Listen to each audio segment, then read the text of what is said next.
തമിഴ്നാട്ടിൽ വലിയ രാഷ്ട്രീയ മാറ്റങ്ങൾ സംഭവിക്കുകയാണ്.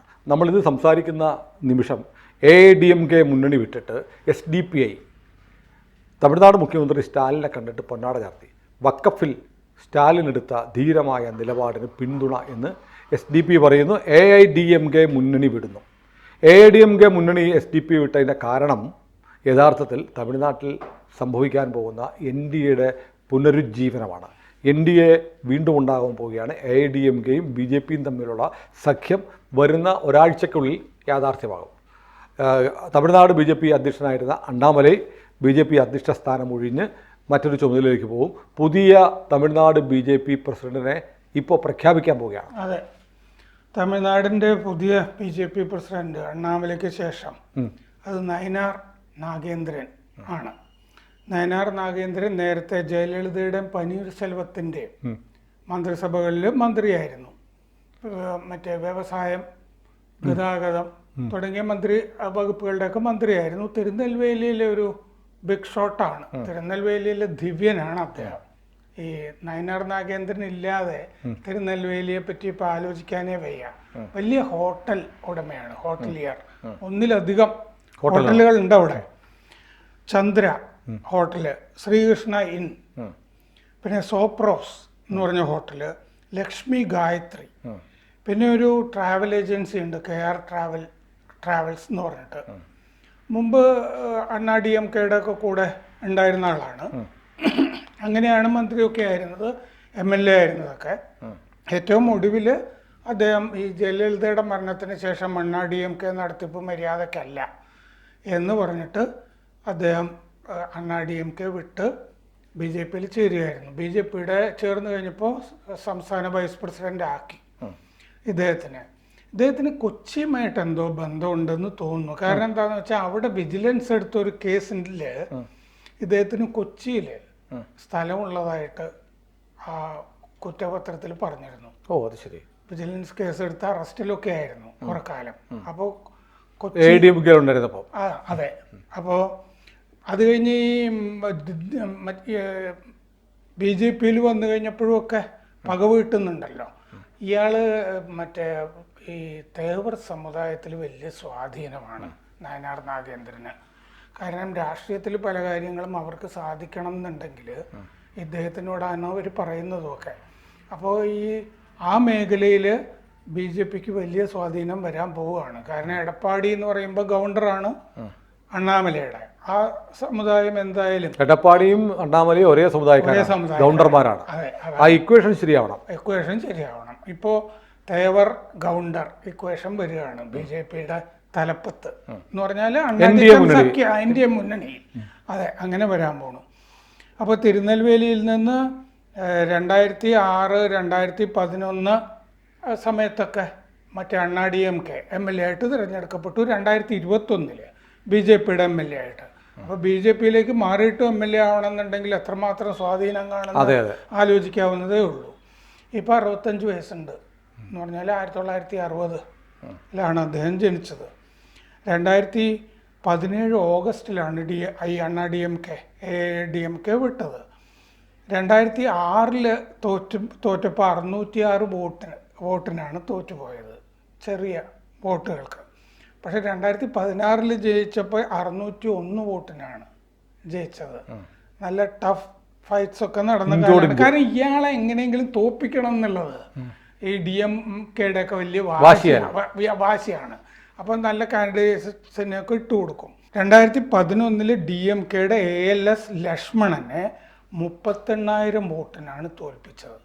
അപ്പോൾ വലിയ വിജയങ്ങളും അവിടെ ഉണ്ടായിട്ടുണ്ട്.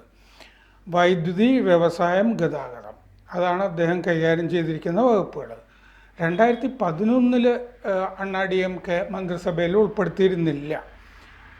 2021 മൂന്നാം തവണ MLA ആവുമ്പോൾ 23,107 വോട്ടിൻ്റെ ഭൂരിപക്ഷം നാഗേന്ദ്രനുണ്ട്. നിയമസഭയിൽ BJPയുടെ കക്ഷി നേതാവാണ് അദ്ദേഹം, സ്വാഭാവികമാണ്. അപ്പോൾ വിജിലൻസ് റെയ്ഡ് ഇദ്ദേഹത്തിനെതിരെ 2010 കാലത്ത് നടക്കുമ്പോൾ 12 സ്ഥലങ്ങളിൽ, ലൊക്കേഷനുകളിൽ റെയ്ഡ് ഉണ്ടായിരുന്നു. അതിലൊന്നായിരുന്നു കൊച്ചി. അപ്പോൾ ചെന്നൈ, കൊച്ചി, തുടങ്ങിയ സ്ഥലങ്ങളിൽ, കോയമ്പത്തൂർ തുടങ്ങിയ സ്ഥലങ്ങളിലൊക്കെയാണ് ഇത് നടന്നിരുന്നത്.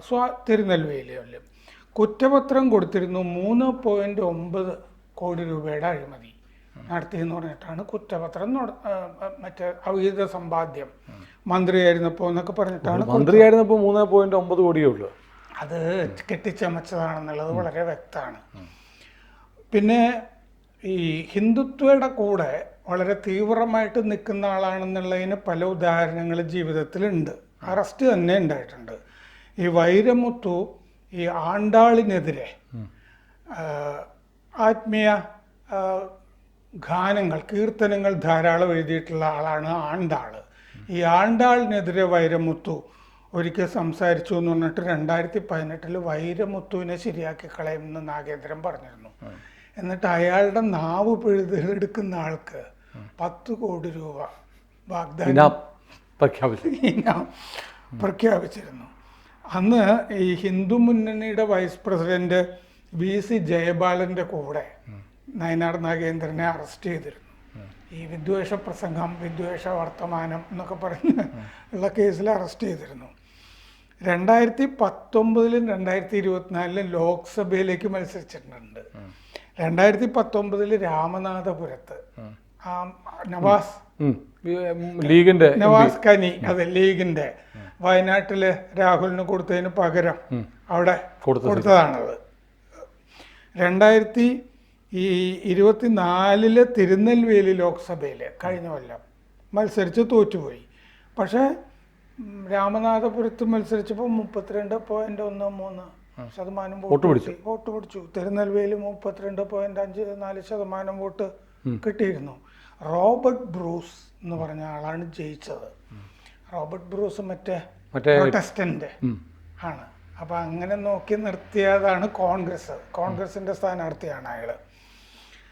2020 ഈ കഴിഞ്ഞ തവണ ഈ തെരഞ്ഞെടുപ്പ് കാലത്തൊക്കെ കൊടുത്ത പത്രികയിൽ നിന്ന് ഇയാളുടെ സ്വത്തിൻ്റെ വിവരം നമുക്ക് കിട്ടുന്നുണ്ട്. 2021 നിന്ന് 2024 എത്തുമ്പോൾ സ്വത്ത് 19.5% കൂടിയതായിട്ട് ഈ തെരഞ്ഞെടുപ്പ് പത്രികയുടെ കൂടെ കൊടുക്കുന്ന സംഗതിയിൽ കാണാം. 26 കോടി രൂപ സ്വത്ത് ഉണ്ടായിരുന്നത് 31.94 കോടി ആയി വർദ്ധിച്ചതായിട്ട് പറഞ്ഞിട്ടുണ്ട്.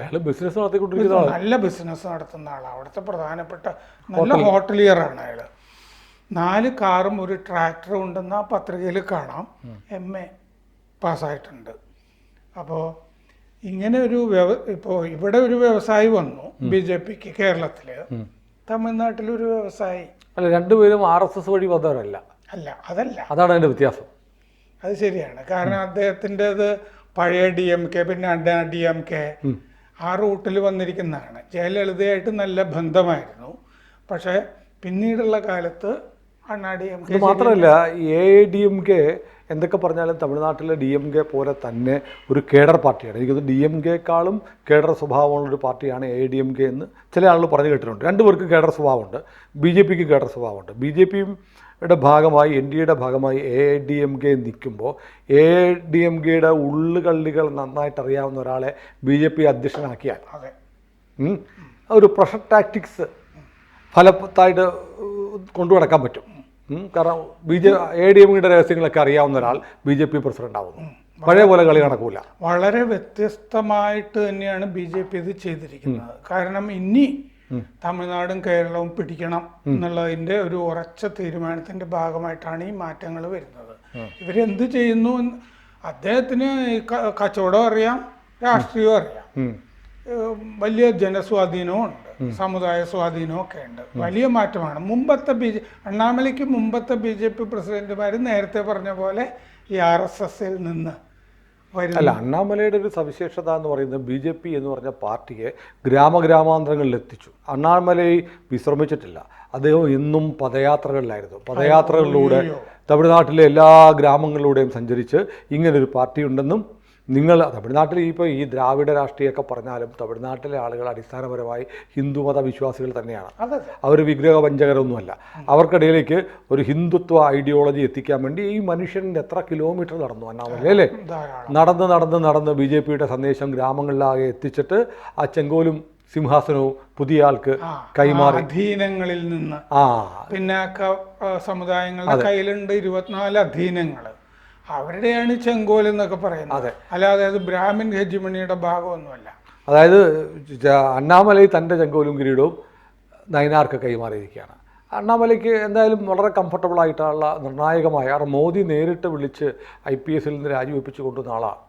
അണ്ണാമലയ്ക്ക് വളരെ ഉത്തരവാദപ്പെട്ട, തമിഴ്നാട്ടിൽ തന്നെ നിർണായക സ്വാധീനം ചെലുത്താൻ പറ്റുന്ന ഒരു പദവി അടുത്ത ഏതാനും ദിവസങ്ങൾക്കുള്ളിൽ ഉണ്ടാവുമെന്ന് നമുക്ക് അറിയാം. പിന്നെ അണ്ണാമലയ്ക്ക് ഈഗോ പ്രശ്നങ്ങളൊന്നുമില്ല. സത്യത്തിൽ ഈ അണ്ണാമലൈ പ്രസിഡന്റ് ആയിരുന്നപ്പോൾ നാഗേന്ദ്രന് അതിൽ മനപ്രയാസം ഉണ്ടായിരുന്നു. അണ്ണാമലയ്ക്കെതിരെ ചെറിയ പിന്നെ BJP പ്രസ്താവനകളും ഒക്കെ പറയുകയൊക്കെ ചെയ്യുന്നുണ്ടായിരുന്നു നാഗേന്ദ്രൻ. അതിങ്ങനെയല്ല, പക്ഷെ രൂക്ഷമായിട്ടൊന്നും BJP മോദിയുടെ കാൻഡിഡേറ്റാണ്. BJP അതുകൊണ്ട് വലിയ രൂക്ഷമായിട്ടൊന്നും വന്നില്ല.